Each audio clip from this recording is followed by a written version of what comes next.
Pianinochimisan? Oydin jilmayib yo'q deya javob berdi. Ayol undan o'ta shaxsiy savollarni, ota-onasi haqida, aka-singillari bor-yo'qligi haqida ba'zi narsalarni so'radi.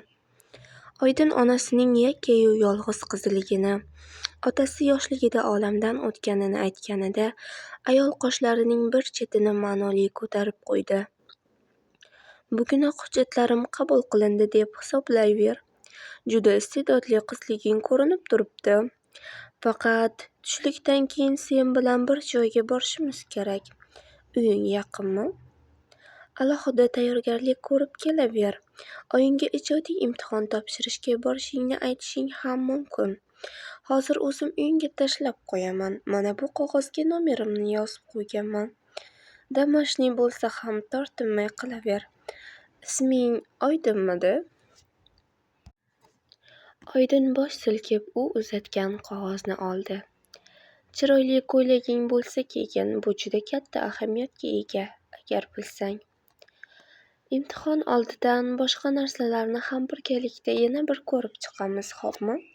Dedi. Oydin unga ijodiy imtihon haqida bir-ikki savollarni berdi. Qo'shiq tayyorlab kelsang ham bo'ladi. She'rni ifodali o'qiy olsang, u ham bo'laveradi.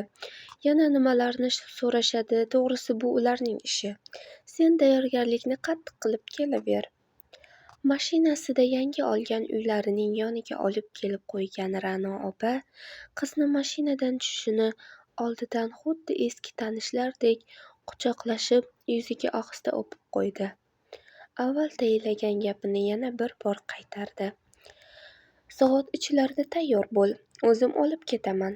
Oying bilan gaplashganingdan keyin natijani telefon qilib aytib qo'yishingni unutma. Ijroing yoqsa, ijodiy imtihondan yaxshi ball to'plab olasan. Qarabsanki, ko'z ochib yumguncha talaba bo'lib turibsan-da. Qara, zo'rmi? Mayli, ko'rishguncha. Oydin bu ayolni kuzatib qo'yarkan, xuddi o'zini allaqachon talaba bo'lgandek his qildi.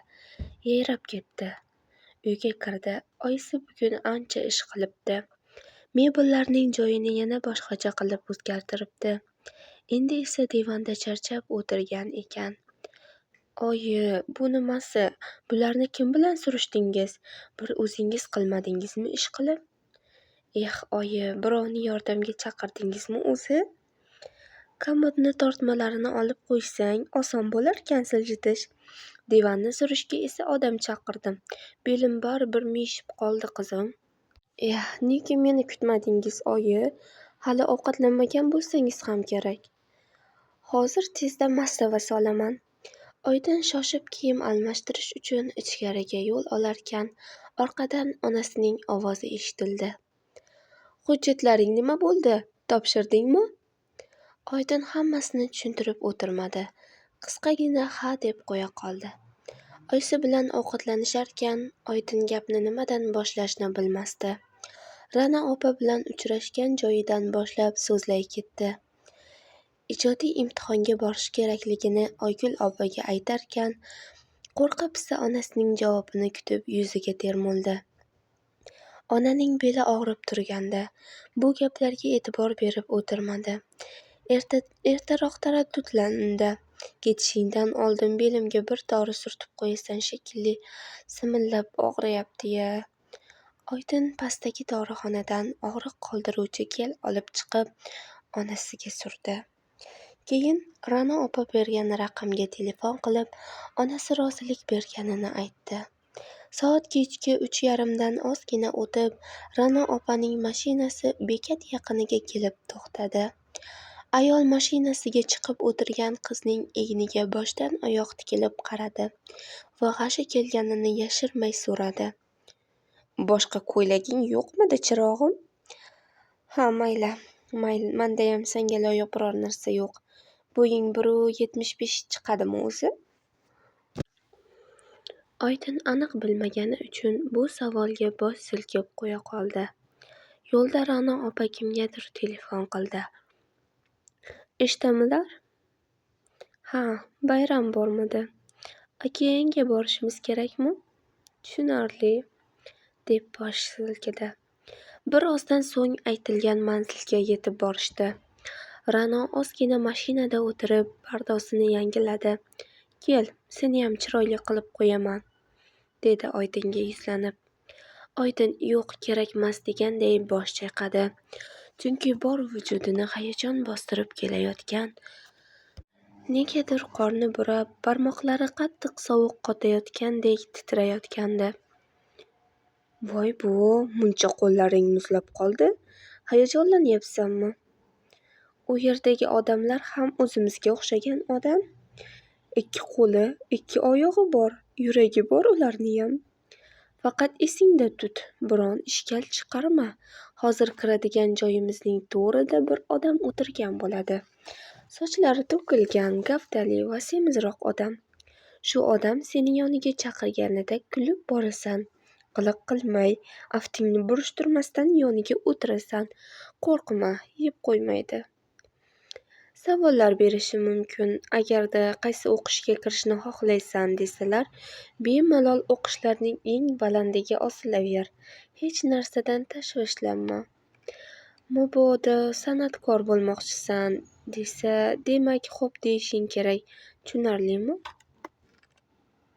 Maktabda qanaqa o'qigansan, deydigan savol bo'lsa, yalinib, yolvorib, yordam qilishlarini so'ra.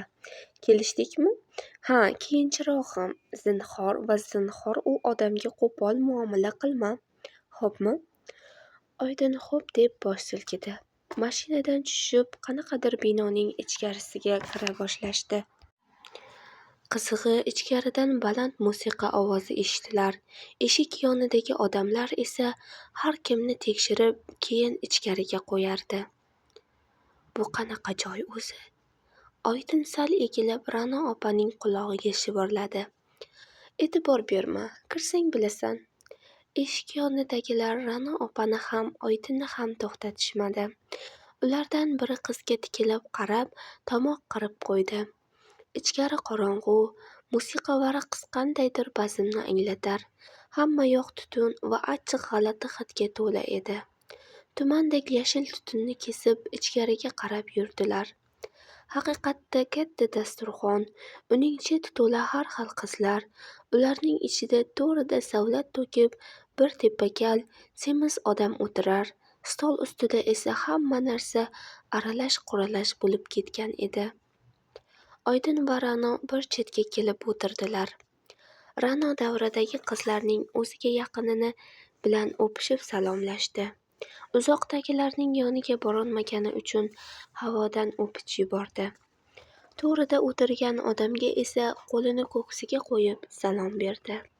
Tepakal odam tish kavlagichni do'rdoq lablariga qistirib olgancha uning salomiga alik olarkan, uzoqdan turib Oydinga ham bir ko'z tashlab qo'ydi.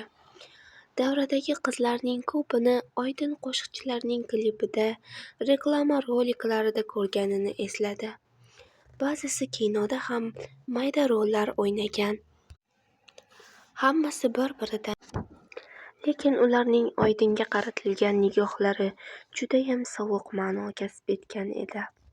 Qandaydir kibrga va mensimaslikka to'la sovuq bu qarashlar ayni paytda Oydinga og'ir botardi. Shuni nimasi ijodiy imtihon ekan? Nega bu yoqimsiz ayolga ergashib bu joyga keldim o'zi? Oydin shu xayollar bilan hurkak ohudek cho'chib burchakda o'tirardi. Ozgina paytdan so'ng musiqaga qizlar turib, davra-davra bo'lib raqsga tusha boshlashdi. Ular o'tirgan pala-parcha stol ancha bo'shab qoldi. Xuddi shu lahzada to'rida o'tirgan odamning oldiga Ra'no g'iz etib borib keldi. Semiz odam unga nimadir uzatdi. Oydin u narsaning nima ekanligiga ahamiyat bermay o'tirgan paytda to'riga chiqib tushgan Ra'no opasi yanginasida yana paydo bo'ldi. "Tur jonim, vaqt bo'ldi. Yo'lda aytganlarim esingdami? Qani bor, seni oldilariga chaqiryaptilar", deb tovuqnikiga o'xshash panjalari bilan Oydinning qo'lidan tutib turgazdi. Imo qilib boyadan beri ko'z uzmay o'tirgan odamni ko'rsatdi. "Yo'q, men borolmayman", qiz ortiga tisarildi. Bo'la qol, yo'lda nima degandim, hech narsa qilmaydilar, bora qol. Ra'no qizni to'riga zo'rlab yubordi. Oldin har xil sumkachalar qo'yilgan stullar yonidan o'tib, to'riga chiqib borardi. Semiz odamning yoniga yaqinlashib, yerga qaragancha unga salom berdi.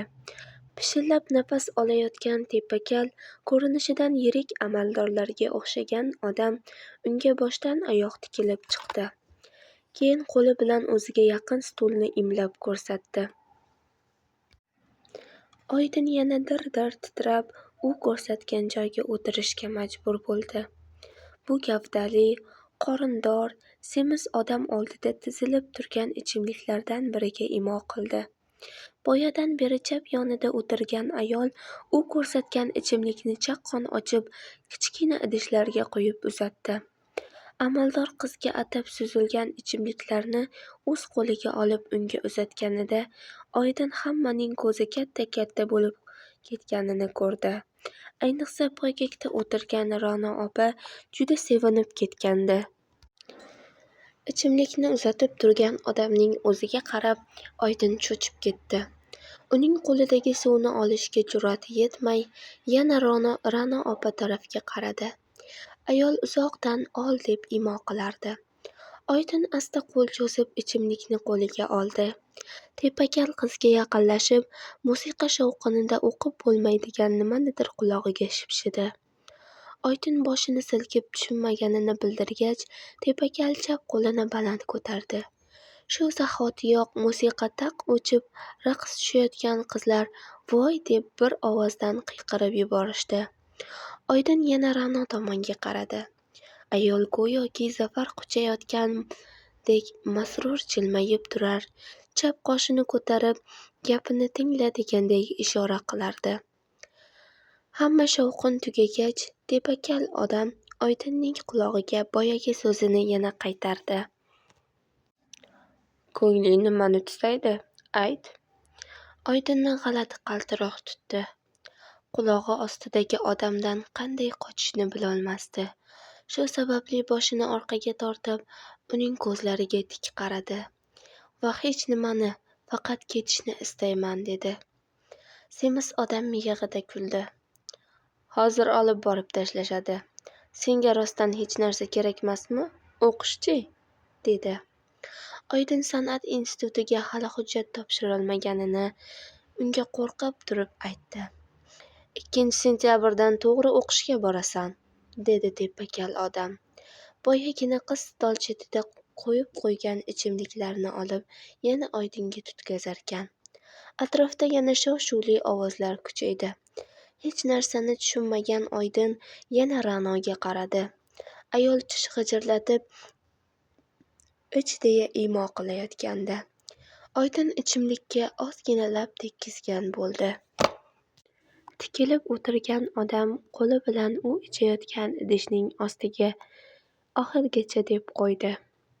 Oydin tomog'ini achitgan qizil ichimlikdan so'ng ancha behalovat bo'la boshladi. Tepakal unga tikilib o'tirib, keyin pastda o'tirgan Ra'noga imladi.